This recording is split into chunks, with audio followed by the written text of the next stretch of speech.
So thank you very much for this invitation. I will speak about a little bit about my experience with total disc replacement and especially about some limitations and possible solutions with you. At first, we have seen these pictures before, so we have a complete different discussion in orthopedic surgery and spine surgery. If you look on these pictures, on the right side, it's a classical decompression situation. On the middle picture, it's a fusion situation, and on the right side, you see a total hip replacement. So what do you think about if patients comes with a typical coxarthrosis situation in your office? What discuss you for a solution with the patient? So nobody will discuss about today. Discuss about fusion situation or decompression situation. It's a complete different discussion we have in this field of surgery and in the field of spine surgery. But what is the reason? Our former emperor, German Emperor Wilhelm II, postulated in 1915, I believe on the horse, the automobile is only a temporary phenomenon. And from my feeling, the discussion we have in spine surgery, what's better, fusion surgery or total disc replacement, is the same religious battle we have over many years. But I think we should more discuss not about feelings, we should more discuss about facts and not myths. Shortly to my background and experience, we have done many years before in 2 steps a retrospective analysis of more than 2,000 lumbar total disc replacement. We have different experience with different devices, and so we are searching for reasons that make the revision surgeries necessary, so like wound healing problems, neurological complications, subsidence migration, adjacent level disease, loss of sagittal or frontal balance after total disc replacement, and one point we see very rare is late infections, but it's in correlation to hip and knee replacements, a known problem.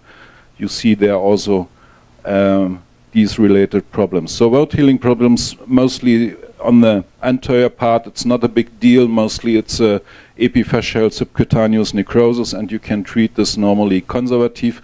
There are some rare cases you have to do a revision surgery after this to solve the problem. Neurological complications mostly are associated with previous surgeries, like patients after previous discectomies, and you see sometimes sensory or sensomotory incomplete, sometimes complete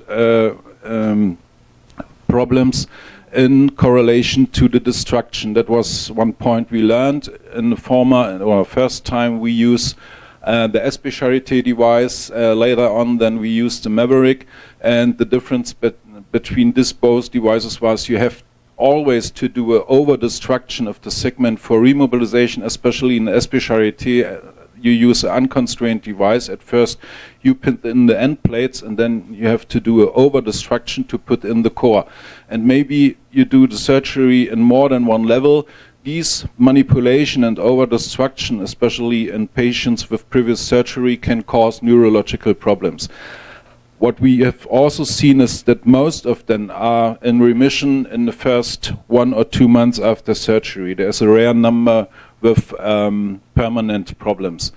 Subsidence, also a big problem. In the first time we start with disc replacement. The situation of the use of instruments put in the devices, especially we see this in case we use the Maverick. You bring some strength to the posterior part of the end plates, and you can cause there some stress fractures, and after a while, mostly 10-14 days after surgery, you see typical subsidence of the implants, like in this case, for example. A solution for that is complete revision surgery.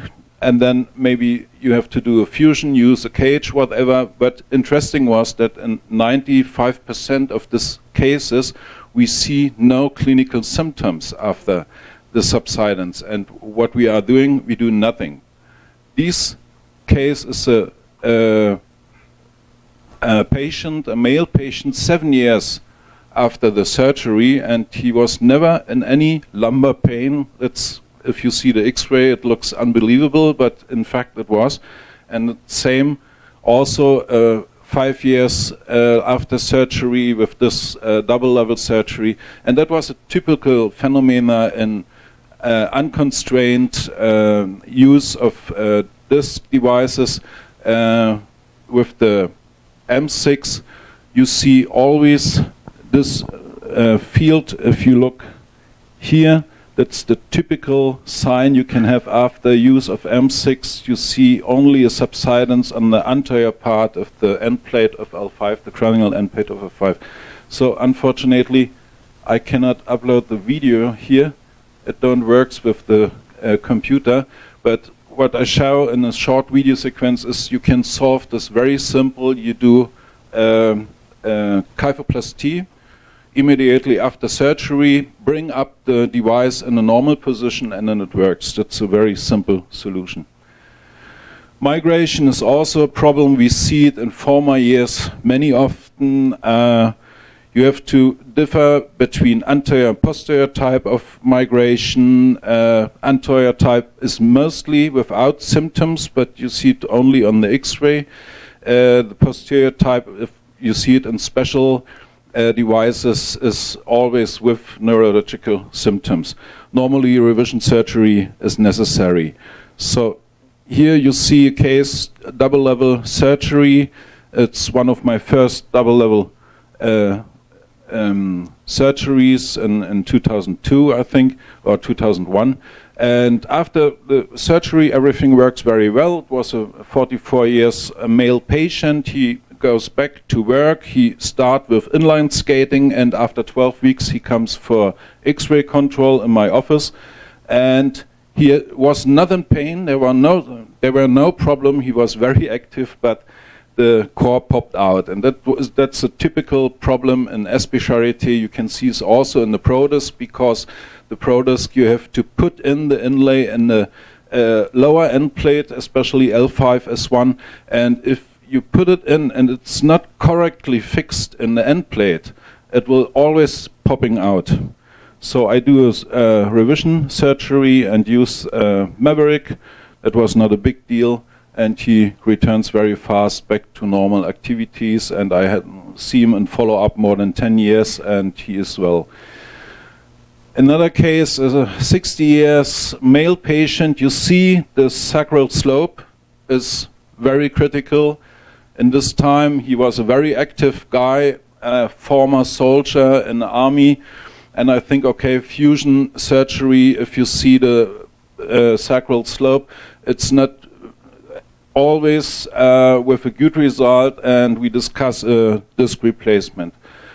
4 weeks after the surgery, he had a small injury in his garden. He falling down on grass, and then he feel a back pain and was doing a maneuver he was doing also before the surgery. He goes frontal over the chair and do a maximum of flexion of the body, and then he feel more pain because the core was popping out, and he ruptured completely the posterior annulus.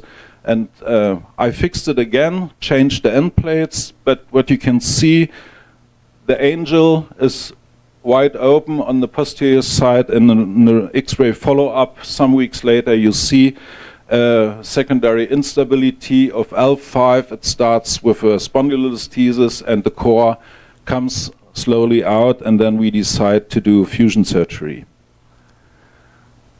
Adjacent level disease. What's wrong with adjacent level disease? Could you do disc replacement if you have previous fusion surgeries? You have to research is after the fusion surgery, and if you have an adjacent level problem, which first approach was used? Was it a retroperitoneal, transperitoneal? Was it only a posterior fusion without anterior cage implantation? That's like it's one case of my practice. I was done this fusion surgery in 2000, and then 7 years later, the lady comes with this adjacent level problem, L5S1, and she has had in the time between, she was very young, but she has had in the time between the fusion surgery and the disc replacement, additional 2 surgeries on the arterioiliac vessels with bypasses. And we do, without complications, the anterior approach that works, and L5S1 very well. L5S1 anterior approach is not very dangerous. L45 sometimes a little bit more critical. Loss of sagittal or frontal balance after total disc replacement. So I show you a case. Never do a disc replacement in this situation. So that was my learning curve. It's a case of me. It was at the time of surgery, close to 60-year female patient with this malrotation and the asymmetric situation. It's always an indication for fusion surgery. But she speaks with me. She wants not have a fusion surgery, and I said, okay, we will see how we can correct the situation into the surgery. And if you see the immediate post-operative pictures, that looks good. But with this malrotation, the spine will always go back to the old situation. And this is a picture after 6 months, and then you see a follow-up over 2 years, and it looks terrible. So you will have this especially with unconstrained devices, but also if you use full constrained devices, they are mobile, they go also in this malrotation back. Maybe not so extremely, but we do the fusion again. So I show you one problem we see in the last years. So that's late infection problems. Maybe a female patient, 5 years after surgery, she feels very well, and then she comes from one day to another in a new back pain. Before she was completely active, and then you see in the MRI a typical formation, liquid here, and that's a hematogenous secondary infection, and you have to remove the device in this case and to do fusion surgery. You see this with every device. You see this with every device. That's ESP from France. We never used this, but the patient was getting this surgery in another hospital. He comes 5 years after surgery with back pain. You see in the X-ray nothing. It looks very good. Devices are in place. So MRI looks also good. Maybe look here. There's a little bit end plate alteration, but not more. In these cases, do a CT, and then you see big osteolysis around the devices, and that's a typical low-grade infection. It's different to an acute hematogenic infection you see in the MRI, normally an abscess. We have seen maybe 3 infections with an abscess, not more, and in this case here, that's we see this sometimes on cervical, we see this sometimes on lumbar. Do a CT in these cases, and then you can figure out the patients, and you can solve this only with a fusion surgery. So in my experience, we have done between 2001 and 2017 in total in 4,410 patients disc replacements, so 3,300 lumbar, more than 1,100 cervical, and in general we have very good results if you differ the complication rate between the devices you use, and we have done this. We used between 2000 and 2006 mostly SP Charité and the Maverick. We have included here close to 1,000 lumbar patients with 1,500 devices. And if you go through the complex of complications, you see at the end a complication rate overall of 13.7%, but heavy complications 3.8%. We have done the same analysis with the patients. Mostly we use M6, the M6 lumbar device. There are also some Maverick patients included. It's nearly the same size of the same number of patients, close to 1,400, some more devices. And you see the rate of complications. We have nothing changed, not the approach, not the surgical team, nothing. We change only the devices. And you see the rate of complications is reduced to the half of than before, and heavy complications is nothing with 1%.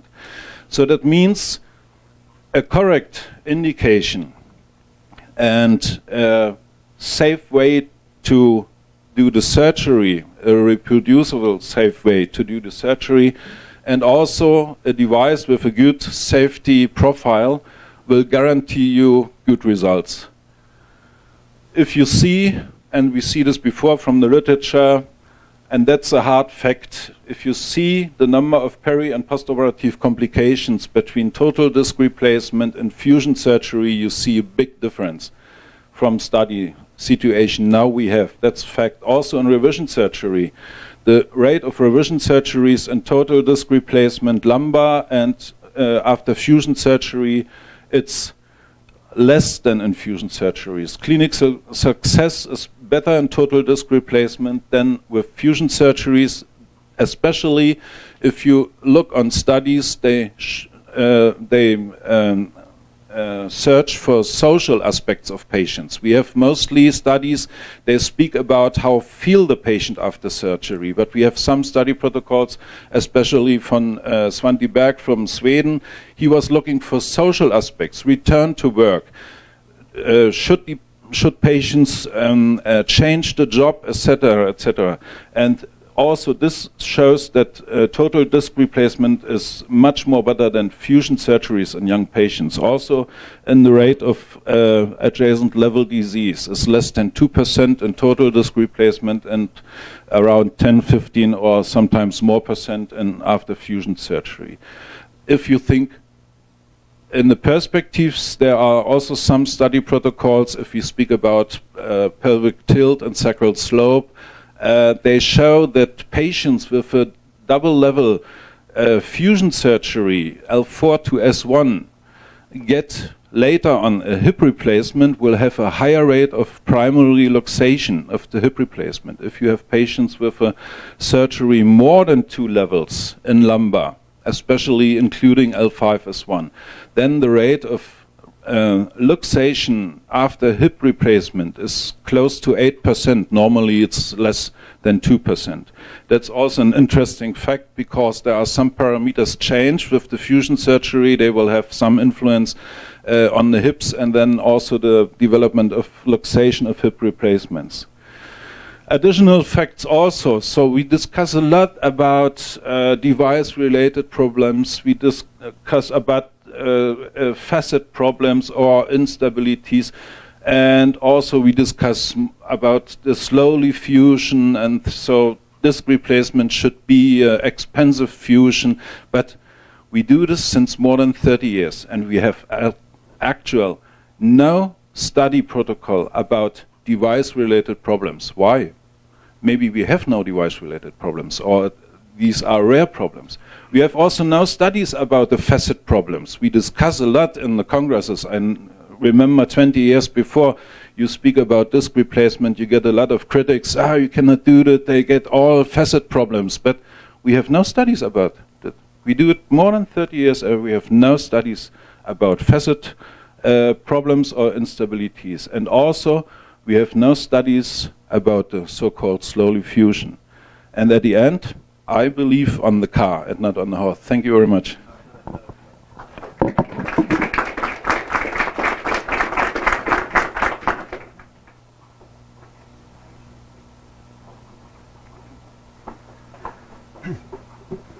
Perguntas? Nós já estamos com São 9 horas da manhã já, mas nós temos aí uns 5 minutos para a gente discutir. Perguntas? Perguntas? Professor Fábio?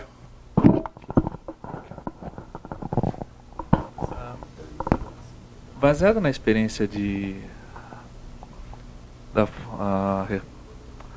articulação femoral que nós temos, quando você faz uma prótese, você tem uma perspectiva nos casos bem feitos, de uma sobrevida dessa prótese de, vamos dizer assim, de 20 anos. Qual é o tempo de vida útil esperado para essa prótese? Se nós levarmos em conta que nós estamos propondo cirurgia para pacientes até relativamente jovens, 20, 30 anos, mais 20, 50, mais 20, 70, qual que é a perspectiva de vida útil dessa prótese? You could ask Dr. Wickerling. He's asking about the lifetime of the TDR. So we don't know it exactly in the moment, so I can look back to specialty patients more than or close to 20 years, and some of them are in the beginning of the 70s now, and if I do sometimes they come to my office now actually with other problems. They start with hip and knee problems normally in this age, and they come and we do sometimes X-ray, and so the device looks very good, and that's the experience we have over the years also with the M6. If it works in the first 3 months and you have nice X-rays and you do X-ray control after 5 years or 6 years, 7 years, it's the same. From biomechanical testing, we know from spinal kinetics they have done a very intensive biomechanical testing. So from the IDE protocol for FDA approval, you have to do 10 million cycles of testing with the implant, and spinal kinetics has done 30 million cycles. That means 60 to 70 years. And after 30 million cycles, they do that also continuous in the normal production as a quality control measurement. You see no relevant wear debris. And I know also from Medtronic, if they work with the on the FDA approval for the Maverick, they were also doing protocol with 10 million cycles. There was also not a relevant wear debris. And so I think that's a life solution normally for the patients. Alguma pergunta? Thank you, Dr. Ritter. Acho que diante do adiantado da hora e da necessidade do professor Ritter também, que ele vai fazer uma cirurgia agora, né? Tô preparado para começar a cirurgia lá embaixo. Então, lá em cima. Então nós vamos encerrar essa sessão. Foi um prazer receber nossos colegas da USP, da Unicamp, Dr. Ritter from Paulista. On behalf of the Discipline of Neurosurgery, thank you very much to spend your time, to come here to teach us with your large experience in arthrodesis, in the arthroplastia. Sorry, I'm a functional neurosurgeon. And I think they have a lot of questions, but the time is the time. So thank you so much. E nós agradecemos a todos vocês. Eu sei que esse é um assunto extremamente importante, mas nós não estamos em cima do tempo. Vamos parando por aqui. E maiores perguntas, outras perguntas que vocês querem fazer, vocês podem fazer pelo site. E estamos à disposição. Muito obrigado. Até a próxima reunião.